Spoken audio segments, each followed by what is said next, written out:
Printmaking, no matter how long you do it, still can be like exciting and unpredictable.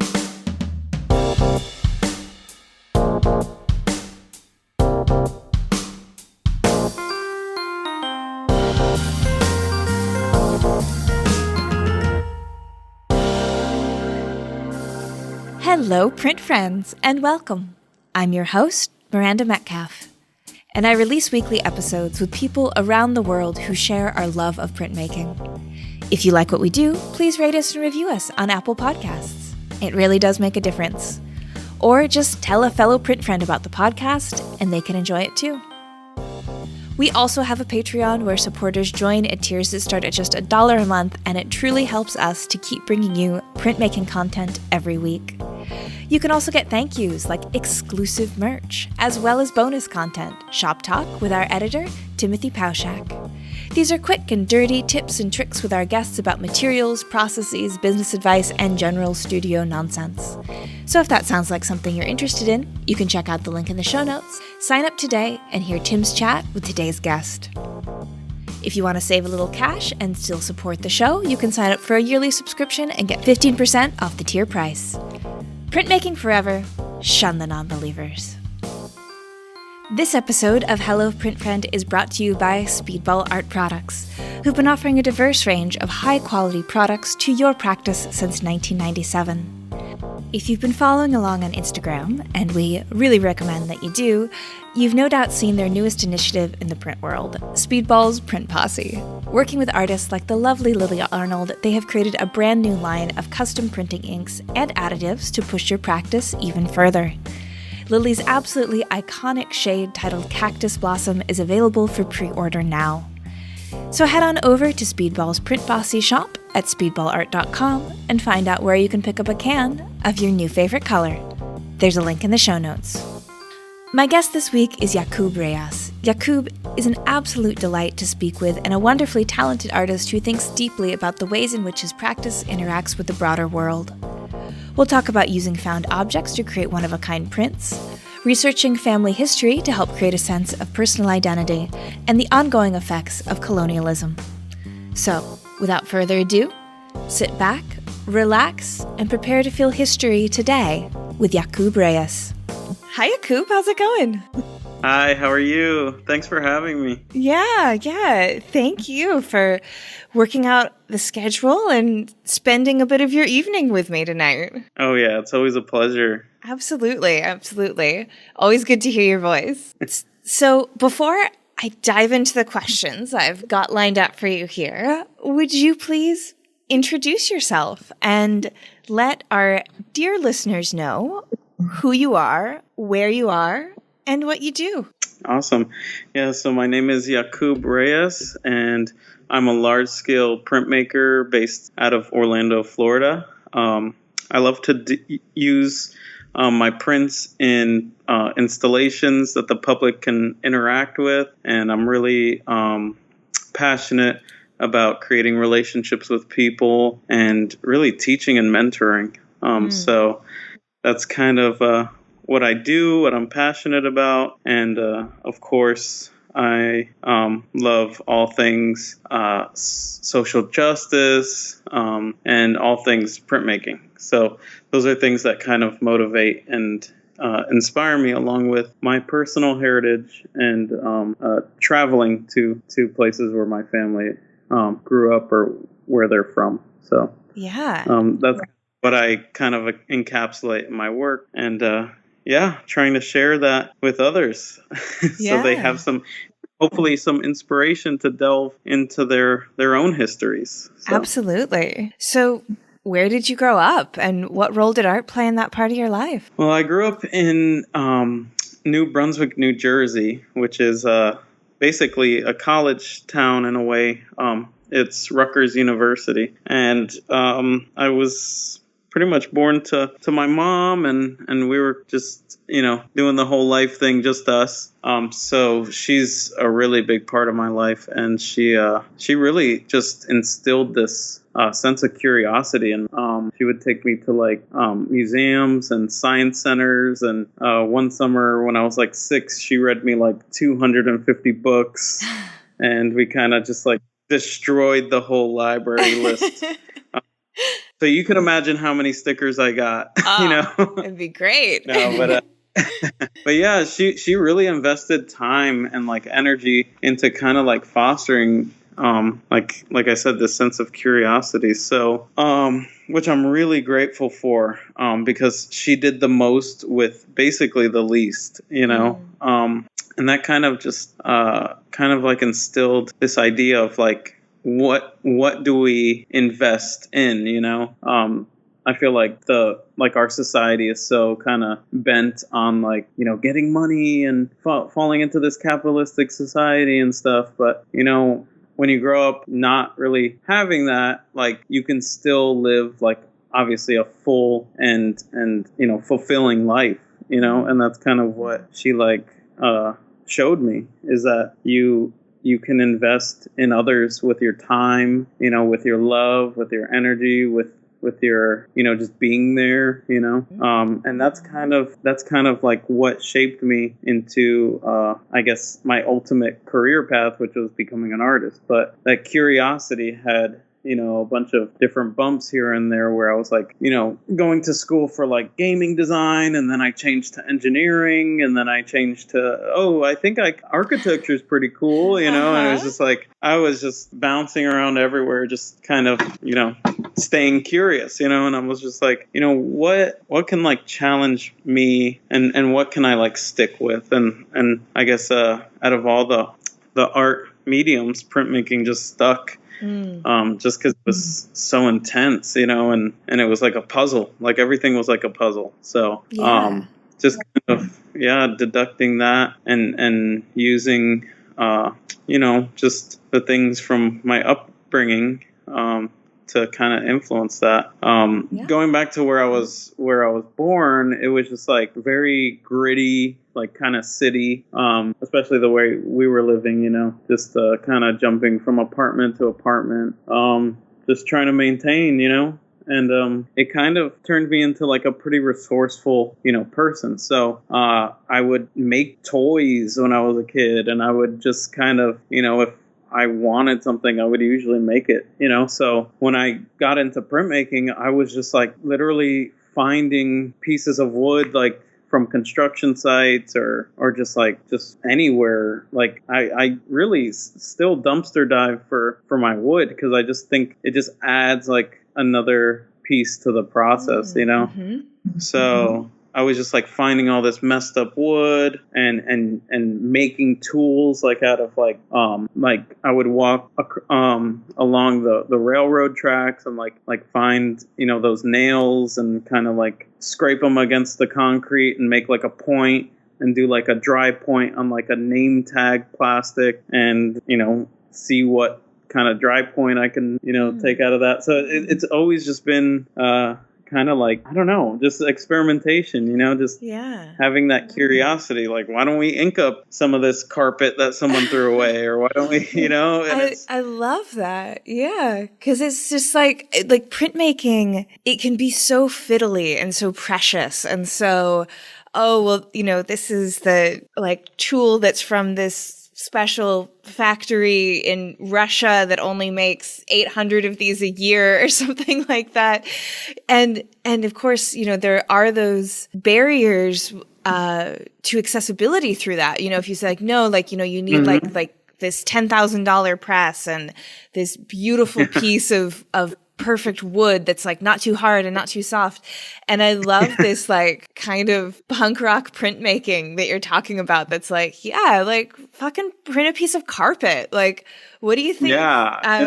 Like Katty Kolvitz was doing when she just was like, I'm just going to smash some fabric into a soft ground and see what happens. Right. Like it's really, I think that printmakers, we can get so pulled into like the precision and the perfection and the everything wiped perfectly and your edition identical. And I love this totally opposite attitude of just like name cards and railroad spikes. That's so fun. Yeah. And it's kind of like, it's not totally rejecting that scientific, methodical approach to printmaking, because there is a validity behind that, obviously.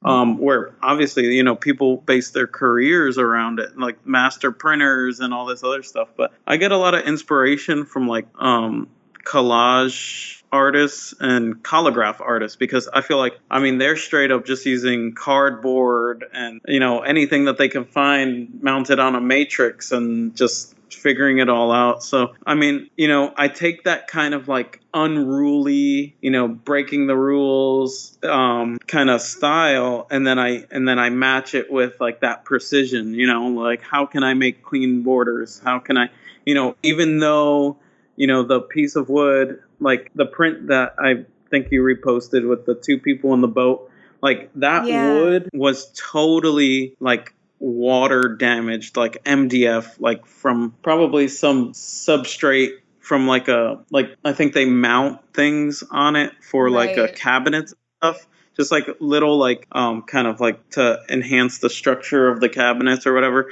And I guess out in the Florida humidity, it just started basically disintegrating, and I picked it up for some reason, and this thing looked like exploded. And when I like was cutting it, it was just literally turning into dust. I bet. And yeah. And then when I inked it up, my whole roller was like hairy, and it was just like these weird sawdusty, fibery thingies like splattering everywhere on the floor and stuff. And then I like lined up the unbleached muslin that I print on, and I like, printed it, and it came out like perfect, like first try. And I was like, this is awesome, because there's an uncertainty to printmaking, but to match that, like let's break the rules and let's, print on, things that we're just curious about printing on, and stuff like that. Like that's what's fun to me. Like a lot of my woodcuts actually come from like the fabric first. So like one of my pastimes is like, digging through things and kind of like thrifting and finding different things. And usually I find like funky fabrics, and those determine like what woodcut I'm going to put on it. So like a lot of my work is kind of one of a kind, because I've only found, one piece of this printed cloth, and then I made the woodcut specifically for that piece of cloth. So it's just like, that kind of goes against the conventions of printmaking too. It's like, why would you do all that work for one print, So, and just DIY has always been close to my heart. I've always like I loved like growing up in the city and seeing people kind of like bootleg, Wu-Tang Clan tapes and Nas Illmatic tapes and stuff like that, and they would print out the album art on their own, like from a printer, and just like package it into a J card and sell these totally ripped off cassettes like on the corner. Like that to me is DIY too, and it's just like it's just taking all those like elements that I grew up with and just kind of like combining it to create this kind of like anti-systematic process, Yeah. And I think there's something in there too that I love when people approach their practice in a way where they do make these one-off works, because it's one of the sort of, I don't know if you want to call it bad raps, but one of, I think, the misconceptions that people bring to printmaking is that the only reason why you do a woodcut or an etching or a lithograph is because you can make multiples. And the only reason you'd want to make multiples is so you can sell a bunch of them.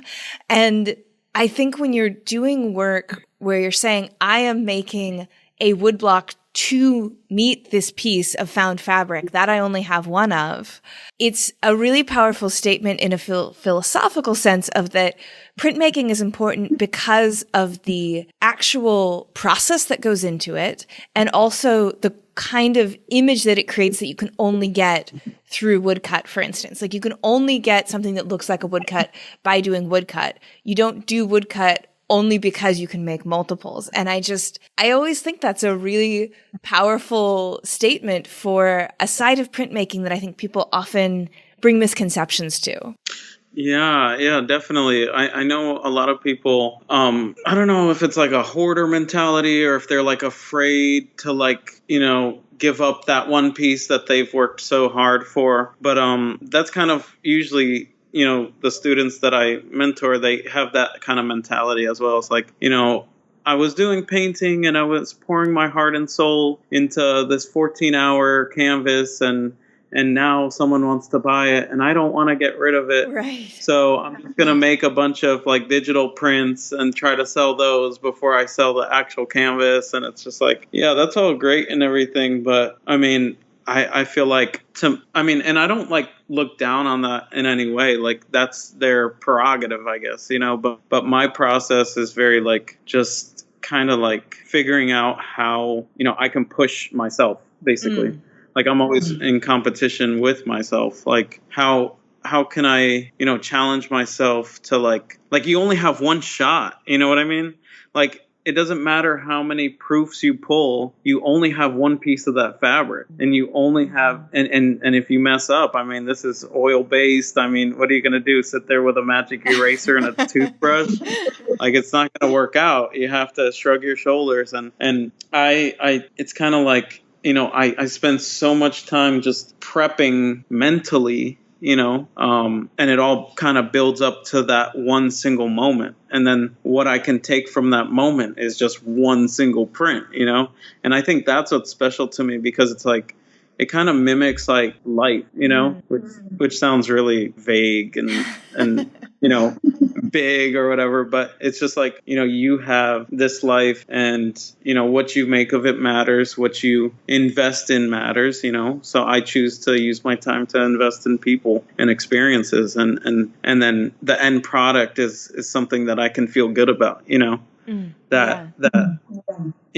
I think some of the best mentors that I've had were leaders, because they didn't tell me what to do, and I pride myself in teaching others without like deterring what they want to say, so like, I know I kind of got off track, but it's just like, you never know when the last time you'll have an experience with someone will be. So you have to kind of make that count too, So it just to wrap it all up, it just feels like that's kind of how I view my prints. It's like I have one shot, and I hope that shot is good, and I hope that all the time that I've invested is good and makes something good and makes me feel good, and No, I absolutely know what you're saying, and I think it's beautiful that idea of if you're constantly sort of playing it safe and acting like you're always in dress rehearsal, you're never really experiencing things, and you're always kind of holding something back. And, when you have that one shot, or you have that perhaps one shot that you don't even know is going to be one shot, you need to bring everything that you have to it. And in the end, it's a higher risk, but the reward spiritually, emotionally, logistically is so much higher when you do bring your full self to everything as if it was your. Yeah, and making that moment count, just being present, and intentional. I think that's really big in my work too. It's like there's so many cuts, you know what I mean? And there's a lot of like precision that goes on, not only with the printing, but with like the carving and the etching or whatever I, put my time into. It's like each mark is intentional, and if I mess up, then I'm going to go back, to the problem to, make it intentional, Yeah. Because people always are like, oh my gosh, it's so like perfect. And I'm like, no, it's not actually. And it's like, do you ever make mistakes? And I'm like, yeah, there's millions of them in this one thing that you're looking at, but you don't see it because I can kind of like, morph it into something else, and that's like what I love about printmaking. Yeah. Yeah. 'Cause your woodcuts are large scale and incredibly detailed. I've unfortunately only been able to see them in reproduction. I hope to see them in person someday, but even in the in photos that I see online, it just looks like countless tiny lines is how you get this really distinctive style. And so I can definitely see why people seeing it, particularly in person, would just think every single one of those lines you put with absolute intention, because they all seem to work. They all come together for the final composition. But, rolling with the unexpected things that happen, in the creating the woodcut, I can imagine is just part of the process to get the final look where it does look all intentional. Yeah. And but also, going well, usually when most people see my work in person, they usually say like, "Oh, that's a really cool drawing." Right. or something like that. And I'm like, "Yeah, it was a drawing." And then I also, did this, but and that's a fun part too. And then like telling people like what it really is, and they're like, "Oh my gosh, that's ridiculous." I love their reaction. But yeah, it's definitely like taking those mistakes. Sometimes like they lead to other things, which I love too. It's like printmaking, no matter how long you do it, still can be like exciting and unpredictable. If you let it. It's kind of like a relationship. Like, yeah, you can do the same thing every day, and you and your partner can just morph into one big gray blob and just say the same things and, go to the same places and eat the same thing and just have that, like that monotonous type of feel that we were talking about before with the pandemic. But or you can like set intentions and invest time and energy to make every day like with that person exciting or fulfilling or, whatever. So that's kind of how I see my relationship with printmaking too. It's like I don't want it to get stale because I still think that it's exciting, Yeah. I love what you're saying about keeping the relationship with your media active and engaged the way you would if you wanted a partnership to last, any partnership to last. And that's something that I feel like we don't get told a lot about, both in platonic and romantic relationships and in the relationships with our creative outlets. Because the way stories work is that, and at the end, the two people finally got together and seen. Like you don't actually see that the interesting things that can happen as relationships evolve and the real creative process that goes into keeping it fresh, And I think that's so significant to say as well. You need to do that with your creative practice. And it's something that I've even found like with the podcast. I don't want to fall into a period where I'm just like, yeah, I know how to do interviews, whatever, line them up. I'll just do them, boom, boom, boom. Like I want to stay challenged and I want to stay engaged and I want to stay interested because that's when you produce good work. And for me anyway, there's no way around that. Like, unless I'm challenged, unless I'm interested, what I make's going to be shit. Like, I can't get it, I have to engineer it in a way where I'm feeling that engagement. Otherwise, how can I expect other people to be engaged? Yeah. And not only that, like you're the only one that picks up your torch every day, like no one's really going to continue to do what you do, because you're the only one that can really do it, and you've fostered, and grew this thing into a great thing, where others can share. And it's just like, everyone else will have a million excuses. I don't have the time. I don't have the energy. But you're the one who's investing your time and energy. And that's what's special and specific to that, And without that very specific and special part of that, and your team, it would just die, And like that's like something that I refuse to accept for my personal, endeavors and stuff. Because you do invest time and energy and it's not like we all hope it's not in vain, but life is unpredictable, and it's either you can be like that old person that sits around and hates everything around you, or you can like accept it and you either improve or you let go. So at this moment in my practice, and involvement with the community in my own practice, I'm just ready to keep on improving. Yeah, I'd love to get a chance to talk specifically more about your practice and the content of your work. We could have talked about like the scale and some of the philosophy behind it, but actually sort of your visuals and your message. And I know that you do a lot of work around colonialism in the Caribbean and making just absolutely these large scale, incredibly powerful images. But how would you define what you do? And if for instance, if someone was to ask you, say on a podcast, like, how would you describe your practice? Yeah, I mean, I would say that going back to that curiosity statement, I'm just like super curious about like my history and what are those components that make me, you know? Everyone has always been, or ever since like the DNA kind of tests and stuff, everyone has really been like delving into like their own personal histories, which I think is exciting. And that's kind of like what I'm doing, but I don't know if I would ever do that because I'm just sketched out by people having my saliva for some reason. Yeah, and your and DNA my forever information. and ever, and then like kind of like by extension, like your whole family's DNA who didn't agree to it. Yeah. Yeah, and then I don't think they'll clone me or anything, but you know, it's just like I don't know, but it's also interesting, you know.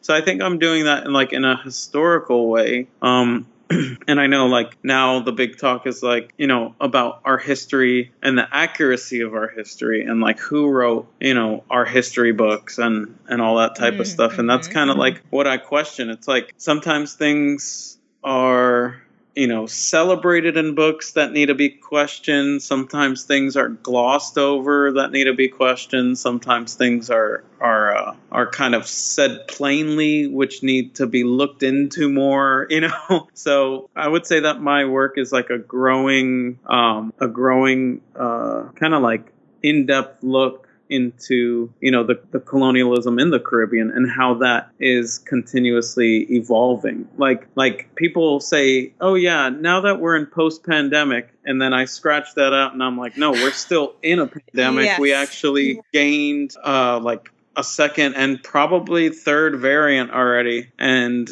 so we're not post anything actually. Like there are still, you know, workplaces and stuff that are like tripping over their you know, procedural, you know, things that they just wrote up a couple months ago. Like no one knows what's going on. No one knows what's happening. We're not post anything, you know? Yeah. So I kind of threw out the idea of post-colonialism because there's always ripple effects that are affecting, you know, people today, you know? And sometimes that boils down to tourism, you know, like, oh, you know, I went on a cruise ship and I visited these islands and everything was so great, but it kind of sucked because they didn't have McDonald's or something. You know what I mean? Like it's questioning all those things. Like, you know, why does the Jamaican artist feel the need to like make little wooden statues of SpongeBob?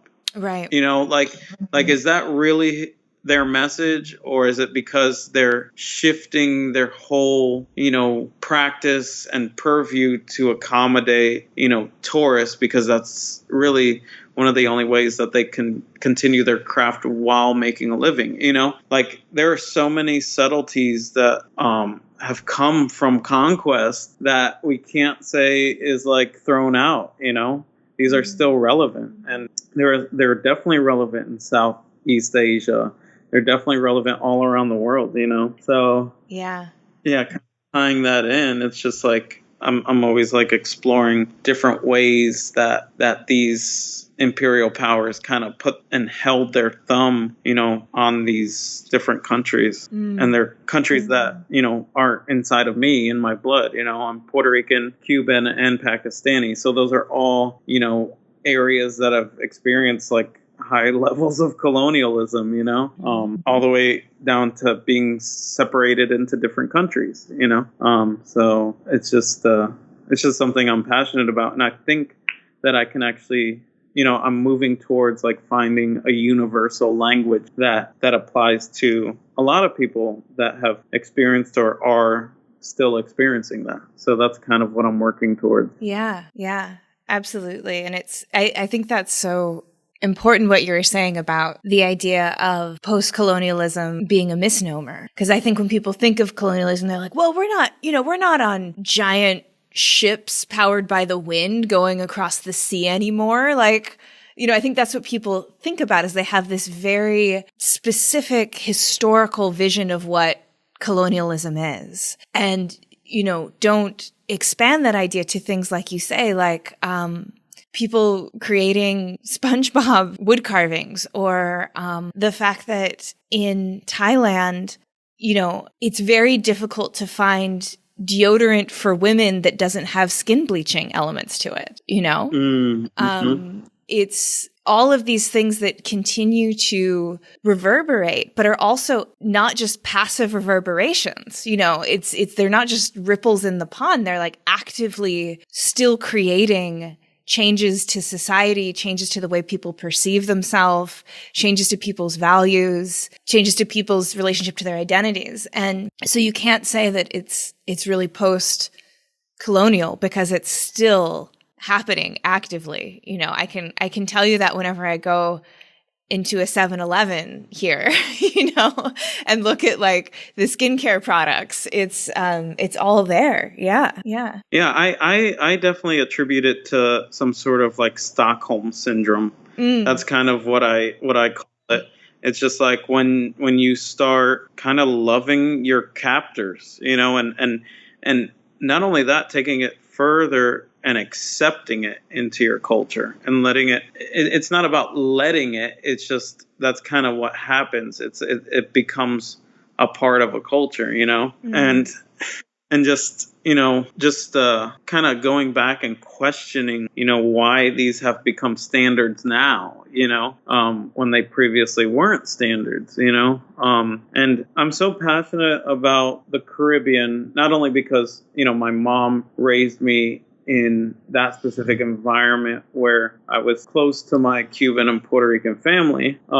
It's also because like that's where the global trading system began. Yeah. So you enjoy Amazon because people in the Caribbean and their ecosystem were exploited. They were just pumping out gold from, Brazil and Puerto Rico, Cuba, like the whole area. It was literally a rush of European powers. That's why there's so many different, languages just in that such a small area, Mm-hmm. We have like French, in Haiti, we have, Dutch, Netherlands, Britain, Spain, then later America. It's like America does not have a clean bill of sale. Like we are still putting these pressures on other people, like in the Middle East and continuously in Puerto Rico. Like they have no representation, but you sure as heck want to keep them on as like a side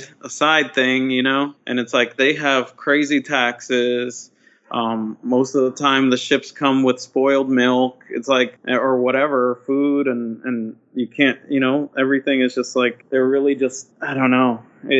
It's all like putting pressure on people and going back to that kind of Stockholm syndrome that I was talking about. But like the whole global system was literally made from those small islands, just giving up the tobacco and coffee and sending people back to Europe. Mm-hmm. and it was just creating that triangular trade where they were like taking Africans off the West Bank of Africa into the Caribbean and then moving those people to other parts. It's just it's all crazy and relevant, and we talk about it, and America's always in the forefront of that because they, heavily continued that. But the Caribbean really did not experience the abolishment of slavery until years after it happened in America, and like literally I did one of my exhibitions at a local college. And it was based on Zora Neale Hurston's book called, I believe it's called Barracoon. And basically this book it was never released because she wrote it in the vernacular of the person that she was interviewing, which his name was Cujo. And so he was like the last known enslaved person. And that was 1927. Like if you just let that set in, it's called Barracoon, the story of the last black cargo. And so basically she was writing in his vernacular, and that's why the book didn't get published until like 2018 or something. Like they're like, no, you need to write it in your style, the correct way, MLA format. Like really, it's just like, it's crazy that, they're barring, like they, meaning, the gatekeepers, the powers that be, whoever that's found in academia and everywhere. Basically, they tell us what to focus on and what to be passionate about and what to like learn and listen to and all that. And that's exactly what I'm going against, Yeah. Like I'm not gonna like give the thumbs up and be like, thanks for feeding me like a bird and throwing up in my mouth. I'm gonna accept. I'm gonna go off of this nest and everything will be all right because I trust you. No, like I'm always into questioning stuff, and it's like realizing things like that. It's like, I mean, there's so many things we don't know and that we have to look into, and so many things that are right in front of us. But do we take the time to delve into those things, and kind of expose it? Yeah. Yeah. And that's such a illustrative message that I won't listen to your story unless you tell me the story in my own language, in my own vernacular, basically. Because it doesn't sound like it was written in anything that people couldn't understand, but it actually was written just not in the white colonial academic language, right? And so it's not even, it's this complete unwillingness to engage in something that's not completely in line with one's comfort zone in the story that people want to hear. Yeah. Yeah. Yeah. And just knowing that literally the last black enslaved person in the US was still alive in the 20s, Yeah. Like these histories don't just fade away after hundreds of years, like this. And now that book is like regarded as like, a literal time stamp of like that whole like last generation, just in the way that he taught, like that gives me goosebumps that it's like an archaeologist dig of that history, through someone's vernacular. Like they already learned so much just in the way that he talked and stuff. So, just knowing that those histories are like right in front of us is kind of what keeps me, pushing and exploring this idea, because like I said, it's not erased, and I'm not going to let it be erased, because a lot of cultures have been erased because, the new generation, kind of didn't listen to their grandparents' stories and didn't invest time into learning what they went through or how the times were. Like, I mean, I don't take, my grandma for granted. Like, I'm always asking her, hey, Nana, how was it, growing up in Puerto Rico? And she would tell me funny stories, like running up, palm trees when her, parents wanted to smack her butt with a, and stuff like that. But then you realize other things where it's like, wow, you were really walking up and down like basically mountains with no shoes, and it's like, wait, Nana, you didn't have a stove? Like, you guys were literally camping every day, basically. And you had what? It was 13 siblings. And wait a minute, like after your mom died, you were 9. Like you had to take care of all your brothers and sisters. Oh, that's crazy that your mom, before she died, she was like washing her hair in waterfalls, like, and taking those, like, it's almost like sublime, like taking these images that she kind of draws for me with her words and taking those and like humanizing and encapsulating her history into things that I can apply to like a general history of like where we came from with the Taínos, and then pushing it further to like where we came from more in like a universal sense. That's what I'm trying to continuously like explore, and hopefully, I can get into the mode where the message does become more universal. But right now I'm really focusing on those personal histories. Yeah. Well, you mentioned at the beginning of our chat that you're interested in installations that the public can interact with.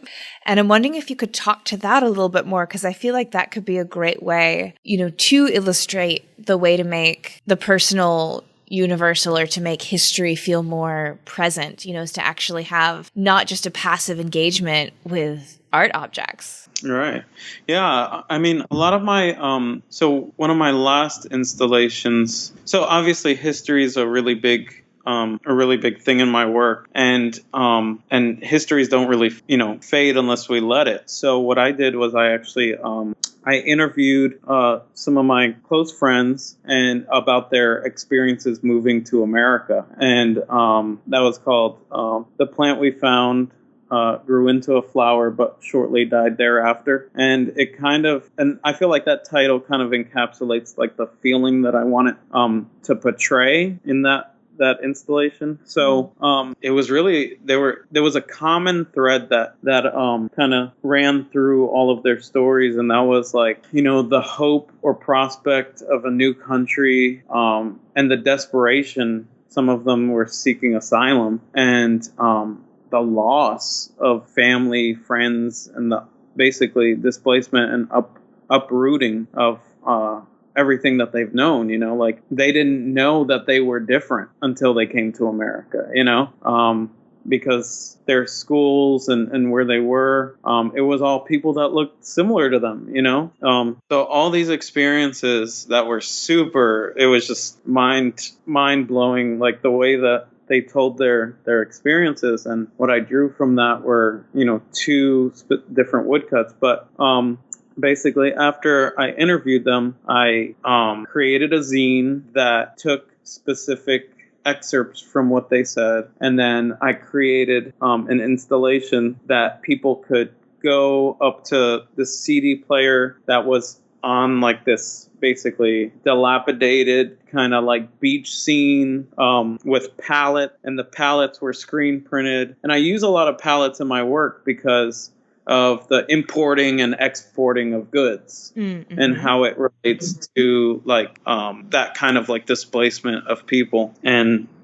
so the public was able to come look at the zine while actually listening to these interviews. And some of the interviews were in Spanish, some of the interviews were in Nigerian. So there was just a good mix, and kind of exposing people to like, different cultures and experiences. And they were all transcribed because I love, making work that's accessible, because I know that, a lot of people can't hear, and, other things like that. So I always try to accommodate. And basically they were able to interact with these people's experiences, and a lot of people did connect with that, and a lot of people actually experienced those things that they were talking about too. So it's for me, I try to let my installations kind of become like a conduit, like I just want to be a vessel where people kind of pour their message into me, and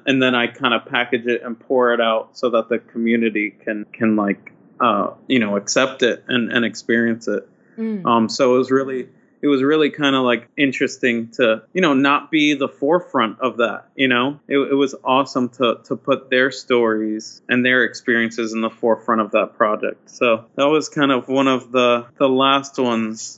The last like public interactive installations that I did. Right. Yeah. And I think that was super important for other people to experience, and it really raised, that kind of question, like, who is your neighbor? Like, are you doing your due diligence to learn about people and to understand their experiences before passing judgment, or to wave your fist at them like you parked in the wrong space? It's like, you don't know what people are going through. You don't know their experiences. You don't know where they came from. You don't, so totally. Hopefully, I think hopefully I feel like the way that I packaged that was to raise awareness about that theme, and to, kind of give people that curiosity into other people's stories. Yeah. So. Yeah, I think that's really beautiful and such a fucking important message. Like, right? Particularly, like, I feel like, for all time, people have always said now more than ever, right? But truly, now more than ever. I mean, there's so much divide and division and judgment and animosity, I think particularly in the United States, but I mean, I'm seeing it in Thailand. There's huge conflicts, protests going on right now between the people in the government and the people who support it and don't. And it's just seeing another human and thinking that they're so different than you, or thinking that they're your enemy just because of the assumptions that you bring, and not, as you say, like not knowing the story, not being willing to meet someone just with that base level of human empathy is so unfortunate and so pervasive right now. And I'm sure part of that is just fear and pain that people are in. Of course, because of the pandemic has just infinitely expanded fear and pain around the world. And pain makes us myopic. It makes us focus on what we know and who we are and our feelings, and makes us feel justified and not being empathetic. It's like, I'm hurting, so I don't have to care about you hurting, Mm-hmm. Yeah. Yeah. And I think it's such a, maybe the most important message you can give is that human connection, the shared humanity that people have. And of course, as you say, like not judging someone because you don't know their story. Everyone is fighting a battle you know nothing about, as the phrase goes. Yeah. Mm-hmm. Yeah. And going back to my woodcuts, it's like, I want to humanize, my ancestors. That's really what my goal is. It's like, I don't want them, like every time I visit like a Holocaust, memorial, it's like you just see numbers upon numbers upon numbers upon numbers. And it's like each one of those people had dreams, they were like real living, breathing like people. And just to be a person is already amazing, and it's just like them being reduced to a number. It's like they had family, they had aspirations, they had all that stuff. And it always like breaks my heart, just that specifically at that moment in time, of course, because that was just tragic, just to the amount, it was just unsurmountable, basically. But, my goal for, with my work and specifically, focusing on the Caribbean is like, I don't want my ancestors, to become like, oh, it was, yeah, Columbus came and then they all got sick and then they were eradicated. The end, Yeah. Because that's how it's always like told. And it's just like, no, these people loved each other. And maybe it wasn't the love that maybe it wasn't The Notebook 5, or maybe it wasn't Twilight 17, or maybe it wasn't, maybe it wasn't packaged the way that you think or experience or find love to be, because love is good, it's perfect, it's just. And when I think about just and justice, that never really, it might not fall into what you understand it to be, and that can be okay too, that's just what different cultures and different experiences bring. Yeah. And that acceptance is like what I'm, trying to move towards, is like, maybe, these things, a lot of things aren't made for you, and maybe you should just accept that, Yes, that is such an important message. Yeah. So it's like, I want to like humanize, hopefully, to the best that I can, like their experiences, and make kind of come to the realization that, these people are still around too, a lot of there are still Tainos and Caribs and Arawaks like across South America and the Caribbean. It's not something of yesteryear that we kind of forgot, or they're all gone. Like how we talk about Native Americans. These people are still here. They're still relevant. They're still important, and they need to be invested in. Because that is the last of like pure, like this ancient knowledge, and something that should be revered and respected, not something that's kind of glossed over in your history book. So that's kind of what I want to invest my time and energy in, is not forgetting these stories and really humanizing these people that are still around, Yeah. It's I think, it goes back to what we were talking about a little bit earlier, of that sense that people have that colonialism happened a long time ago. Indigenous people in the Americas happened a long time ago. These just absolutely, slavery happened a long time ago. Like, it's just completely false placations that somehow, a lot of the US educational system kind of instills in people. Like, oh, it was a really long time ago, and like everybody who was involved is dead, so you don't need to feel bad about it. Like, don't worry. It's like, no, absolutely not. Like, this is still living history, living people, living generational trauma, living economic and social repercussions that are happening. And the sterilization, there was sterilization of women in Puerto Rico. Yeah. Puerto Rico was one of the first places to be bombed by its own country. So the U.S. has turned its back on many things. And this is not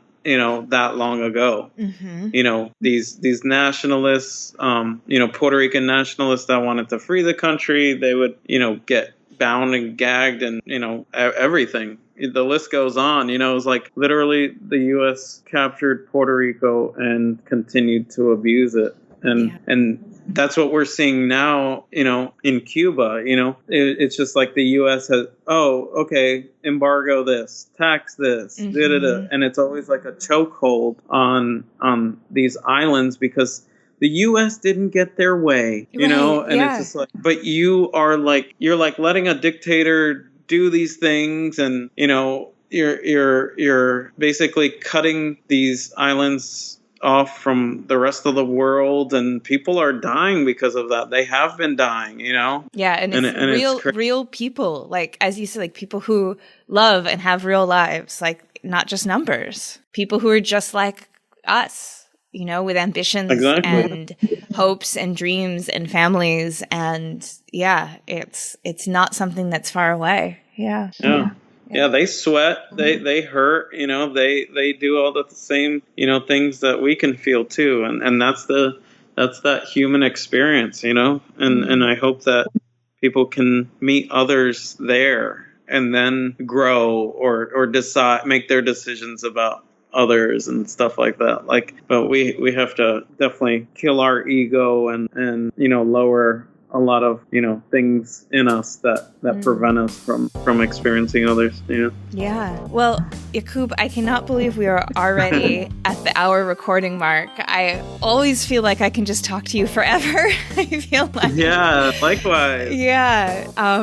So I just want to thank you for coming on and sharing your story and your art with us, and I'm just so delighted to connect again. And I really hope that in the next couple of years we can meet in person and chat more, because it's always a pleasure and inspiring to speak with you. Yeah, same. And I look forward to that. I know it's going to happen. So I'm sure it will. Thank you for having me. Yeah. I definitely appreciate you and all the work that you do for our community. I think it's important, it's needed, and I'm glad to be a part of it.